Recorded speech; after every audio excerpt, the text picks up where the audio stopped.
Hey there, so today we have another review. This is a beer from Black Project.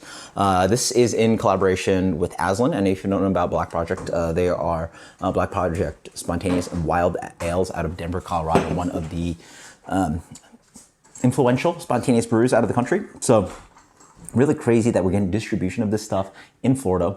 They sent like 7 to 8 brands, and it's canned instead of being like cork and caged or bottle. And then it's like very reasonably priced too, because like, you know, this is like, you know, spontaneous. I mean, I think it's spontaneous wild ale. What's in this stuff, and it's like 16-ounce cans for a reasonable price of $6-7. Whereas a bomber, you know, just a few ounces more, usually cost you 15, 20, 25, right?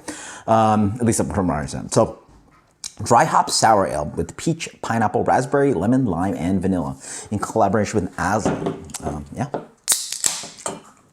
Have I reviewed Black Project on this channel before? I don't think so. I haven't had too many of their beers.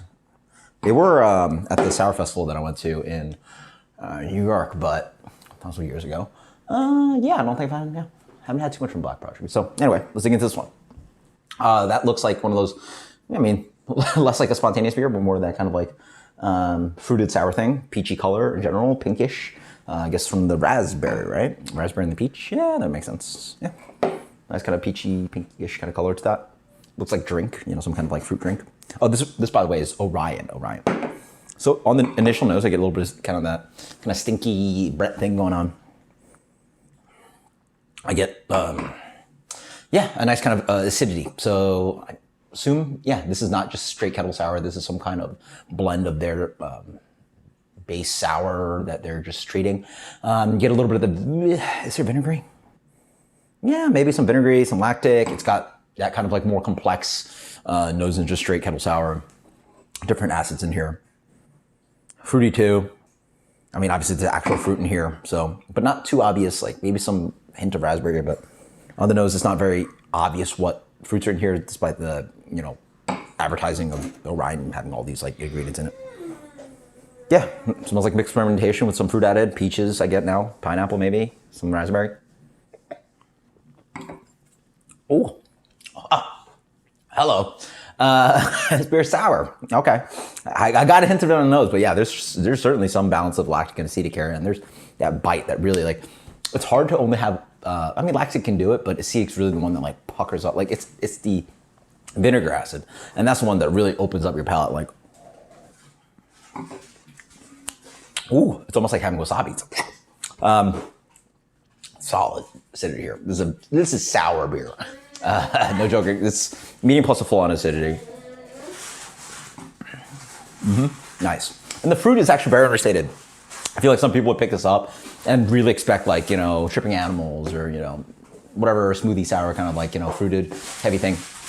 Very nuanced fruit character. This is more in the range of like, I'm thinking Jolly Pumpkin, that kind of like mixed fermentation kind of stuff, like solid amount of funk and acidity going on here. Get a little musty Brett thing. Sorry, Amelia's in the back getting into packaging stuff. And so fruit-wise, you get a little bit of the pineapple, maybe some peach fuzzy skin going on. I assume the acidity is maybe being bumped up by the, what is it, lemon lime edition. You have no sense of vanilla in here. You know, it's a light touch of fruit. It honestly tastes as if, Jester King does this, and I think some other breweries do. It tastes like second used fruit. There's breweries that have like, you know, your fruit bomb, which would be Jester King's Atrial Rubicite.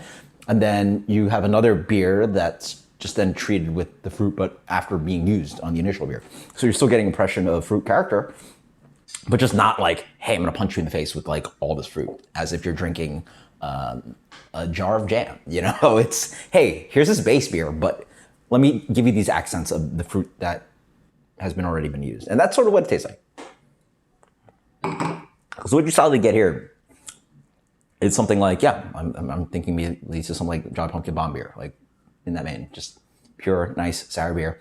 And then there's hints of fruits just dancing around there. Full blind, I think a lot of people might not notice that there's some amount of fruit in here. For sure, you would never guess that there's peach, pineapple, raspberry, lemon, and lime, and vanilla. Vanilla, I don't get it for sure.